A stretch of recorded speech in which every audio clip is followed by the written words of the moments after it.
अंतर्राष्ट्रीय वन मेले का शुभारंभ हो रहा है और उसी कार्यक्रम में सीएम शामिल हुए हैं। लाल परेड मैदान में कार्यक्रम का आयोजन किया गया है।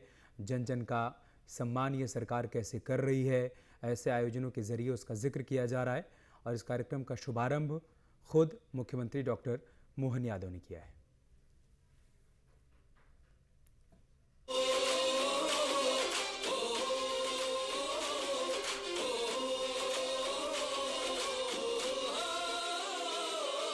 पगडंडी गाती है समृद्धि की मीठी धुन, शहद चिरौंजी लाख से भरते जीवन के गुण। गांव महकते सपनों से भविष्य होगा खुशहाल, वन परियोजनाएं बनती उम्मीदों का नया जहां। लघुवनोपज हमारी शान, समृद्ध हो सारा जहां। वनवासियों का उज्जवल भविष्य, मध्य प्रदेश की पहचान। लघुवनोपज हमारी शान, जन जन का है सम्मान। हो हो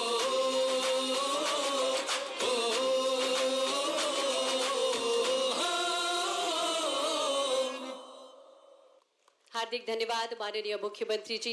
लघु वनोपज हमारी शान इस गीत को जनता को समर्पित करने हेतु हम आपको बता दें कि इस गीत की जो संकल्पना है डॉक्टर समिता राजौरा जी के द्वारा की गई और अनुराधा और हितेश तोड़िया जी ने संगीत दिया है।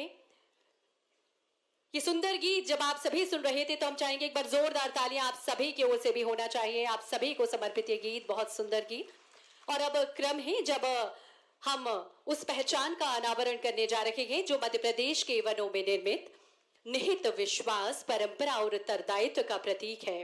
विंध्य हर्बल्स का लोगो अब माननीय मुख्यमंत्री जी से हम आग्रह कर रहे हैं कि माननीय मुख्यमंत्री जी रिमोट का बटन दबाकर इस लोगो को का अनावरण करें, समर्पित करें आप सभी के लिए।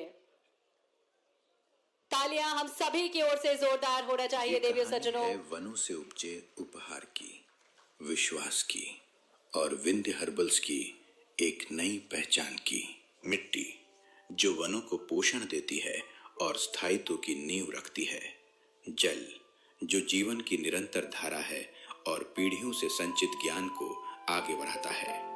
वनस्पति जो संरक्षण, पुनर्जीवन और प्राकृतिक उपचार का आधार है। और चलिए आगे बढ़ते हैं, कुछ और खबरों की बात करते हैं। मध्य प्रदेश के इंदौर में हुई एक शाही शादी चर्चा का विषय बनी हुई है। बीजेपी के विधायक गोलू शुक्ला ने अपने बेटे का विवाह आलीशान तरीके से किया। बताया जा रहा है कि इसमें 70 लाख रुपए सिर्फ आतिशबाजी पर खर्च कर दिए गए। इतना ही नहीं, नवविवाहित जोड़े पर यह आरोप लग रहे हैं कि उन्होंने नियमों का उल्लंघन कर खजराना मंदिर के गर्भगृह में प्रवेश किया।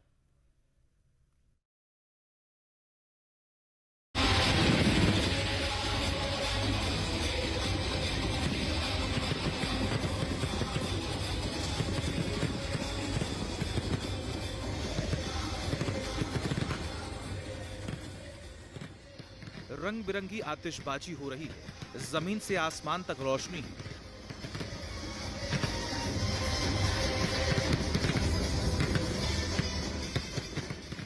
आतिशबाजी के रंगों से आकाश भी रंग गया है, पटाखे छूट रही हैं।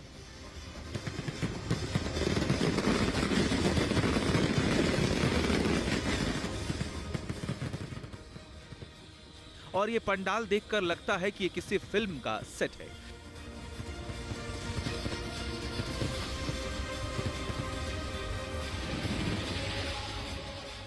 शादी का ये पंडाल किसी राजमहल के तर्ज पर बनाया गया है। आतिशबाजी की आवाज, रंग और रोशनी से पूरा माहौल गुलजार है।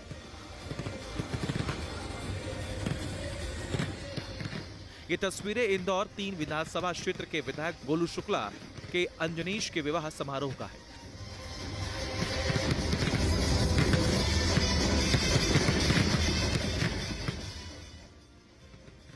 बताया जा रहा है कि 11 दिसंबर को हुई इस शाही शादी में 70 लाख रुपए से अधिक की रकम तो सिर्फ आतिशबाजी में खर्च की गई। बीजेपी के कद्दावर नेता गोलू शुक्ला एक अमीर विधायक हैं। उनके पास करीब 61 करोड़ रुपए की संपत्ति है। एक जनप्रतिनिधि के बेटे की शादी इतने आलीशान तरीके से हुई कि इसकी तुलना किसी औद्योगिक घराने की शादी से की जा सकती है। लोग तो यहां तक कह रहे हैं कि इतनी जबरदस्त आतिशबाजी उन्होंने अपने जीवन में कभी नहीं देखी।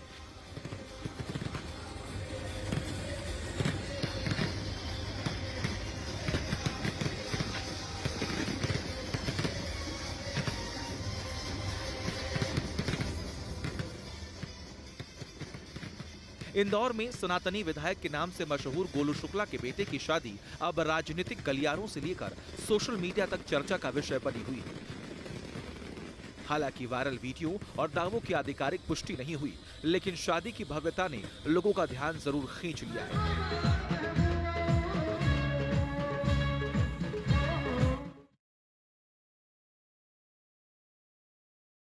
और आशीर्वाद मिलता रहता है।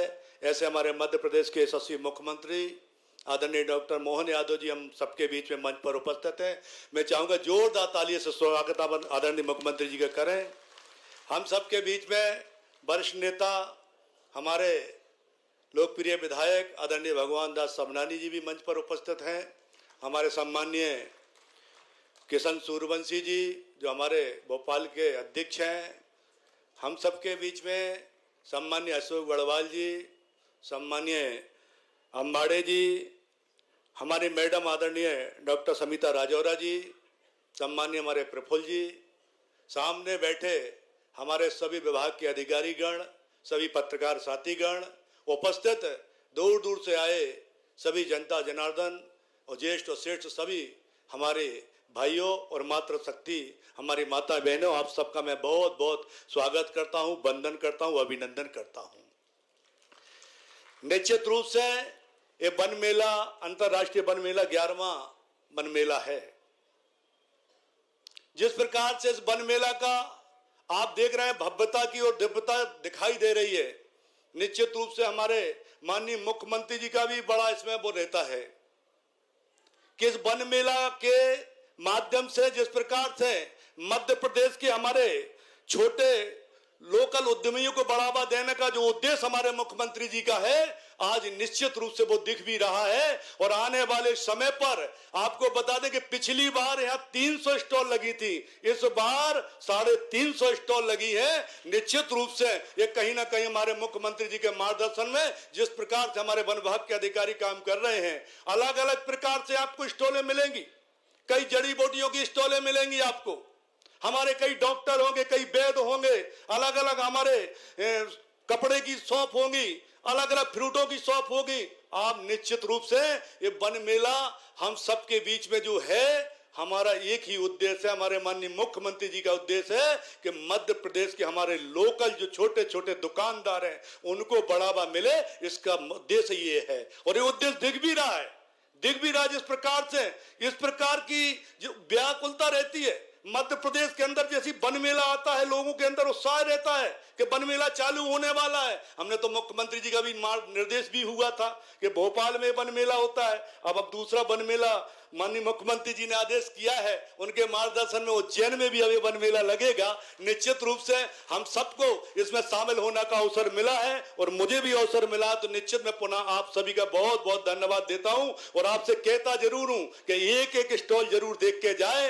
एक एक अलग अलग प्रकार की जड़ी बूटियों की स्टॉल जो आपको कहीं मध्य प्रदेश में नहीं मिलेगी, इस वन मेले में आपको मिलेगी। पुनः आप सभी का मैं बहुत बहुत धन्यवाद करता हूं। जय हिंद, जय भारत, जय मध्य प्रदेश। हार्दिक धन्यवाद माननीय, आपके प्रेरणास्पद उद्बोधन के लिए। आज हमारा मध्य प्रदेश समृद्धि के नए सोपान चढ़ता हुआ, प्रगति के नए द्वार खोलता हुआ, विकास की उर्वरता से नई दिशाएं गढ़ रहा है। जहां परंपरा का मान है वहीं प्रगति की उड़ान है और इस बात को सिद्ध किया है मध्य प्रदेश के माननीय मुख्यमंत्री डॉक्टर मोहन यादव जी ने। माननीय मुख्यमंत्री जी के नेतृत्व में निश्चित ही मध्य प्रदेश ने यह सिद्ध किया है कि आत्मनिर्भरता का मार्ग प्रकृति के संरक्षण से होकर ही जाता है। आप सभी की करतल ध्वनि के बीच में आइए, आग्रह करें मध्य प्रदेश शासन के माननीय मुख्यमंत्री जी से आज के इस विशेष अवसर को और अधिक विशेष बनाएं, हम सभी को अपना आशीर्वचन प्रदान करें। जोरदार तालियां आप सभी की ओर से। और आज निराला की ये पंक्तियां मुखरित होती हैं कि शक्ति दो, उदारता दो, पथ पर चलने की दृढ़ता दो। ऐसे ही व्यक्तित्व की धनी है माननीय मुख्यमंत्री जी। वन मेले के शुभारंभ के अवसर पर, और वन मेला भी अंतर्राष्ट्रीय स्तर का है, मैं मंच पर विराजमान माननीय मंत्री श्रीमान दिलीप सिंह अहिरवार जी, माननीय विधायक श्रीमान भगवान दास सबनानी जी, नगर निगम के सभापति माननीय किशन सूर्यवंशी जी, ACS वर्णवाल जी, सविता राजौरिया जी, PCCF और बाकी आप इस पूरे कार्यक्रम में आयोजित समस्त आगंतुक अतिथिगण, भाइयों बहनों, पत्रकार साथियों, वन मेले का अब भोपाल नहीं पूरे प्रदेश को इंतजार रहता है कब शीतकालीन ये समय आए और लाल परेड ग्राउंड, ये हरा परेड ग्राउंड हो जाए। वन से आच्छादित तमाम प्रकार की गतिविधियों के आधार पर सच में इसका एक अलग पहचान बन जाती है, अलग प्रकार की ये आभा दुनिया। और ये सच है कि इस अंतर्राष्ट्रीय वन मेले का लोगों को इंतजार भी होता है। अलग अलग प्रकार की सारी वस्तुएं मैं देख रहा हूं कि जितने प्रकार से आपने संयोजन का प्रयास किया है, सच में औषधि पौधे, जड़ी बूटियां, आयुर्वेदिक उत्पाद के 350 से ज्यादा स्टॉल, ये आपकी अद्भुत एक लीला है, एक तरह से मैं मान के चलता हूं। और ये भी बात सही कि मेडिकल साइंस की प्रगति तो प्रशंसनीय है, लेकिन जड़ी बूटी का तोड़ नहीं हो सकता, ये भी पक्की बात है, ये पक्का। और हमारे ऋषि मुनियों ने भी विरासत से वो जो हमको ये वर्तमान का संसार दिया है, क्या क्या सोचा होगा और कैसे कैसे सोचा होगा, उनकी कल्पनाशीलता भी अद्भुत है।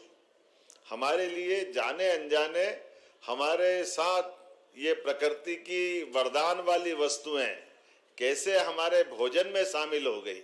कहाँ हमारा भोजन, सब्जी में हल्दी, सब्जी में सभी प्रकार के मसाले, और उन मसालों के अंदर दीर्घजीवी होने की, रोगाणुओं से लड़ने की ताकत, ये हमारी उस अवस्था को, ये कोविड के समय तो बिल्कुल परवान चढ़ गया। हमारा काढ़ा जब आया तो अखाड़ा कम पड़ गया दुनिया के सामने। काढ़े ने क्या जबरदस्त कमाल किया है, कौन सी बीमारी, कैसी बीमारी, कोई पता नहीं चल रहा था, दुनिया में हाहाकार मचा। एलोपैथिक हमारे सभी मान्य चिकित्सक भी अपने प्रकार से वो बुखार की दवाई दे दो, कुछ कुछ टाइम कैसे निकाले उस कठिन दौर में, लेकिन हर एक कोई घबरा रहा था। लेकिन घबराने में अमृत के समान काढ़ा तो वो भी पी रहे थे और हम सबको भी पिला रहे थे। हर एक जगह आयुर्वेद ने जो अपना कमाल किया है, सच में हम भी वैसे मजाक में बोलते हैं पेड़ क्या देते हैं, पेड़ क्या देते हैं, ये तो कोई भी बोल देगा क्या ऑक्सीजन देते हैं, लेकिन पेड़ लेते क्या है, वो हमारी कार्बन डाइऑक्साइड लेते हैं। अगर वो कार्बन डाइऑक्साइड नहीं लेंगे तो सच में हमारा जीवन अधूरा हो जाएगा। हमारा और उनका ये पर्याय है, हमारी श्वास प्रति श्वास, उनके बिना जीवन अधूरा है। और यही तो एक वेद वाक्य की दृष्टि से कहा जाता है, यत पिंडे तत ब्रह्मांडे, जैसा पिंड है ये ब्रह्मांड है। और ब्रह्मांड में हम एक दूसरे पे अवलंबित है, हम एक दूसरे पे निर्भर है, दोनों से अलग अलग हो ही नहीं सकते। हर एक वो जीव, हर एक वो पेड़ पौधा। और जगदीश चंद्र बसु ने, मैंने सही कहा पिछले, जब अपना पहली बार बताया कि पौधों में प्राण होते हैं, तो रॉयल सोसाइटी में जब इस बात का उनने रिसर्च करके सामने सिद्ध किया कि पौधों में प्राण होते हैं, लोगों ने तालियां बजाई, आनंद से उनको अपने कंधों पे उठा लिया, दुनिया के सामने बोले आपने चमत्कार कर दिया, गजब कर दिया। ये पौधों में प्राण होते, ये सिद्ध करने का ये प्रमाण आपके ज्ञान और ज्ञान के माध्यम से विज्ञान ने ये नया प्रकार का इतिहास लिखा है। अब वो उनने कहा कि भैया आपने इतना बड़ा काम किया, भारत वाले तो आपको सिर माथे पे बिठा करके पूरे देश और दुनिया में बताएंगे। उन्होंने कहा ये बात सही है कि मैंने आपके हिसाब से बड़ा काम कर दिया, लेकिन मेरे देश में मेरा कोई सम्मान नहीं होगा। तो लोगों ने क्यों आपके लोग विज्ञानी को या ज्ञानी आदमी को पसंद नहीं करते क्या? तो नहीं, बोले करते तो बहुत है। तो बोले फिर बोले अब ये आपको मालूम नहीं था कि पौधों में प्राण होते, हमारे तो गांव गांव में मालूम था कि पौधों में प्राण होता, उनके लिए कोई नई बात नहीं, उनके लिए नदी पहाड़ पर्वत सब दूर प्राण होते हैं। और ये हमारी प्राचीन वो पद्धतियां हैं कि सायंकाल हम पौधे की पत्ती नहीं तोड़ते हैं, ये हम पौधों को बचाने से पौधों के साथ हम अपना जीवन यापन कर सकते हैं। हमारे लिए तो जीवन के ऐसे कई रहस्य हैं।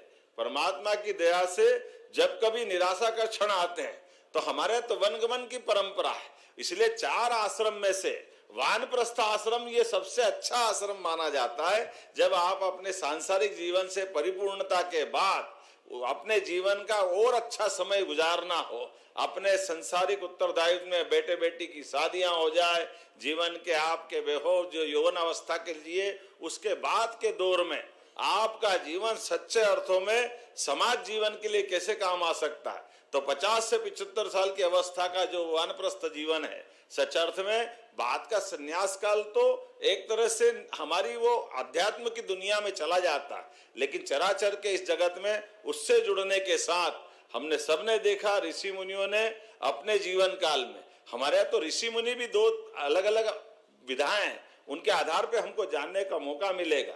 वन जाने के लिए ऋषि अपने यौवन काल में कम खर्च में अपने जीवन के माध्यम से परिवार भी बसाना, लेकिन परिवार के रहते रहते ऋषि अपने ऋषि पुत्र ऋषि पत्नी ऋषि परिवार के साथ समाज में वनों के माध्यम से भी वन के अंदर अपने सब प्रकार से जीवन यापन करते हुए हमारे लिए न्यूनतम आवश्यकता के साथ संसार के साथ जीवन जीते जीते हजारों साल से ये ऋषि परंपरा इतनी उत्कृष्ट रही है कि हमारे देश की पहचान ऋषि मुनियों से रही है। इसलिए जीवन के सारे उलझे सुलझे प्रश्नों के उत्तर हमारे ऋषि मुनियों ने निकाले। मैं आज के इस अवसर पर इतना भी बताना चाहता हूँ कि वन की भी कोई सीमा नहीं होती थी राज्य शासन काल के पुराने राजा महाराजे की पद्धति में, ना हमारे ऋषि मुनियों को किसी सीमा में बांध सकते थे, वो सारी दूर निर्बाध रूप से आने जाने के लिए स्वतंत्र होते थे। हजारों साल की वो परंपरा, वो सच में ये गिलोय का काढ़ा और ये जिस प्रकार से बाकी जड़ी बूटी है, लेकिन आपने भी अर्जुन आंवला हर्रा बहेड़ा को जिस प्रकार से आधुनिक संसाधन के साथ अभी विमोचन भी कराया। अब हम तो आमतौर पे महुआ नाम सुनते घबरा जाते हैं, लेकिन महुआ का भी लेप आप इतना बढ़िया बना रहो, ऐसा लगता है कि नया दौर का नया समय आया। जोरदार अभिनंदन करें हमारे ये नए नए प्रकार के उत्पादों के लिए। और ये वन्य जीवनों के आधार पर हमारा जो आयुर्वेद है वो तो कायाकल्प तक तरफ ले जाता है। ये बात सही है कि जैसे यत पिंडे तत् ब्रह्मांडे, हमारे शरीर के साथ अपने शरीर के रहस्यों के साथ प्रकृति ने कितना अद्भुत संयोजन दिया है। हमारी सारी दवाइयां कई बार एलोपैथिक की कमजोर पड़ जाती है, लेकिन आयुर्वेद बढ़ के हाथ पकड़ती है तो उम्र बढ़ जाती है, सारी चीजों का अलग से एक दौर निकल जाता है। वात पित्त कफ और तमाम प्रकार की कितने आयुर्वेद की बात भी ढूंढो तो ऐसा लगता है कि कदम कदम पर, लेकिन आयुर्वेद के माध्यम से अपने ये अदरक की तुलसी की सर्दी में आने वाली चाय भी कितना आनंद देती है। अब बताओ अदरक की हमारी जो रसायन के साथ साथ उसकी जो औषधि है, पेट में अजवाइन और हींग का रामबाण इलाज तो कोई वैसे ही जान सकता है, हमको मालूम है। जिस प्रकार का अपना ये घर का किचन कमाल कर देता है, औषधि गुणों से युक्त हमारा काढ़ा और तमाम प्रकार की चीजों को आज का समय तो बाबा रामदेव ने घर घर तक पहुंचा दिया। हमारा ये तमाम आयुर्वेद का खजाना, हमारी वन औषधियों का ये वर्तमान का संसार। और आज के समय में जब दुनिया हमारी तरफ देख रही है तो योग से भी और संयोग से भी, लेकिन एक साथ समेकित रूप से सूर्य नमस्कार से लगा करके हमारी औषधि तक, हमारी जीवन शैली, हमारे जीवन के जीने के साथ साथ प्रकृति के साथ कदम से कदम मिलाने की शैली ये अद्भुत है।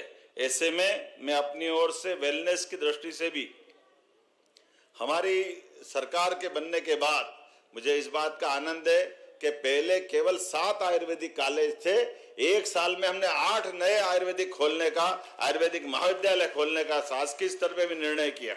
प्राइवेट पे तो हम बढ़ी रहे हैं, लेकिन वेलनेस सेंटर के आधार पर, हमारी तमाम प्रकार की मनोऔषधियों के आधार पर ये हमारी संपदा, हमारी वन समितियों के माध्यम से समय बदल रहा है, कितने प्रकार से काम चल रहा है, क्या क्या काम चल रहा है। मैं बधाई देना चाहता हूं, आपने भागीदार बना करके वो सारी चीजें जोड़ने का प्रयास किया है। ऐसे में इस मेले में 10 विभाग द्वारा वन्य प्राणी, इको टूरिज्म, आयुष, औषधि, पौधे, अनुसंधान, जैव विविधता इत्यादि की प्रदर्शनियां भी लगाई है और 50 से ज्यादा स्टॉल में 50-80 आयुर्वेदिक डॉक्टर और 100 पारंपरिक वैद्य भी अपनी सेवा देने को तैयार है। और इस मेले में पहली बार ट्राइबल आर्ट, अकाष्ठी वनोपज प्रसंस्करण का जीवंत प्रदर्शन किया जा रहा है।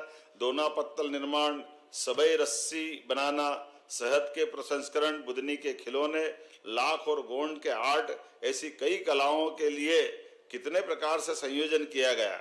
और मेले के अंदर फूड जोन में भी 26 स्टॉल लगाए गए, जिसमें बांधवगढ़ के गोंडी व्यंजन, अभी तो मैंने खाए नहीं लेकिन सुन के पानी आ रहा, मुंह में मजा आ रहा है, अपने आप में इतना बढ़िया बनता। छिंदवाड़ा की वन रसोई और अलीराजपुर का पारंपरिक दाल पानिया। हमने दाल बाटी, दाल बाफले तो बहुत खाए हैं, लेकिन दाल पानिया भी कम नहीं पड़ते हैं।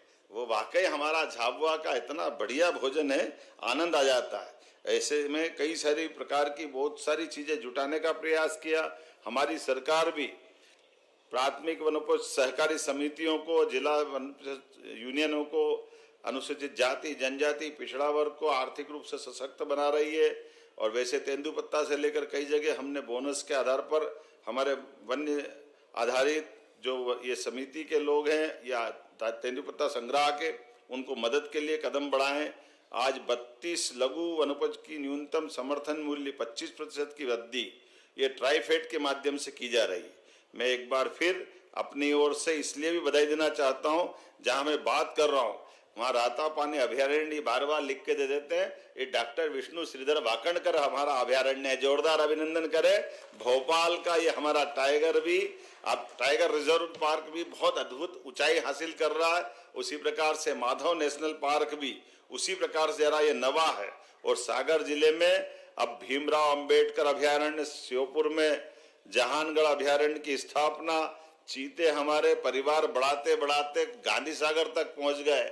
और हमने अगला इसी जुलाई तक का टारगेट 2026 में नौरोदही अर्थात रानी दुर्गावती के नाम पर जो अभयारण्य बनेगा, जहाँ एक साथ टाइगर, चीता, तेंदुआ, ये सब प्रकार से हमारा वन समृद्ध होगा। ये हमारा अपने आप में बड़ा संकल्प भी है। आइए आपके साथ टाइगर स्टेट, चीता स्टेट, वल्चर स्टेट, घड़ियाल स्टेट, लेपर्ड स्टेट और इसके अलावा भी अब तो गेंडे और जिराफ भी लाने की हम सोच रहे हैं। किंग कोबरा तो आ ही रहा है, कितने प्रकार से क्या क्या सोच रहे हैं। मैं अपनी ओर से एक बार फिर हमारे इस वन विभाग की विविध गतिविधियों के लिए अपनी शुभकामना देता हूं, बधाई देता हूं और उम्मीद करता हूं कि इसी प्रकार से हम अपने वन आच्छादित मेलों की विशेषताओं को लेकर समाज के सामने आएंगे। वेलनेस के आधार पर हमारे आयुर्वेद को भी समृद्ध करेंगे और हर प्रकार से हमारे वन्य प्राणी के साथ साथ वन्य गांवों के अंदर रहने वाले या बाकी सभी प्रकार के लोगों को आर्थिक रूप से भी समृद्ध बनाएंगे। और सशक्त प्रधानमंत्री के नेतृत्व में सशक्त भारत और सशक्त मध्य प्रदेश बनेगा। जोरदार अभिनंदन माननीय मोदी जी के लिए भी। सच में मोदी जी ने आयुर्वेद को इतना बढ़ाया और आयुर्वेद को इतना अपनाया भी है, वो हमारे लिए आदर्श भी है। और आज के इस दौर में, आज के इस समय में सब प्रकार से भारत के अंदर इन सारी गतिविधियों को बढ़ाने के लिए मोदी जी का आशीर्वाद मध्य प्रदेश को सदैव मिलता रहता है। मेरी अपनी ओर से एक बार फिर आप सबका वंदन, अभिनंदन और मेले के शुभारंभ की मैं घोषणा करता हूं। बहुत बहुत बधाई। भारत माता की। हार्दिक धन्यवाद माननीय मुख्यमंत्री महोदय। और निश्चित ही माननीय मुख्यमंत्री जी के व्यक्तित्व में शक्ति भी है, उदारता भी और विकास पथ पर चलने की अदम्य दृढ़ता भी। एक बार जोरदार तालियों के माध्यम से माननीय मुख्यमंत्री जी का धन्यवाद ज्ञापित करें कि ऐसा सक्षम सबल नेतृत्व हम सभी को मिला है। और अब आगामी क्रम में बढ़ते हुए हम आग्रह कर रहे हैं प्रधान मुख्य वन संरक्षक एवं प्रबंध संचालक डॉक्टर सविता राजौरा जी से आज के इस कार्यक्रम में माननीय मुख्यमंत्री जी को। आपके मोबाइल पर तुरंत आएगी ब्रेकिंग न्यूज। स्क्रीन पर सबसे पहले दिखेगी बड़ी खबर। देश दुनिया की हर खबर एक जगह। अब आपके मोबाइल पर तुरंत फटाफट इंस्टॉल कीजिए न्यूज नेशन ऐप और रखिए खुद को अपडेट।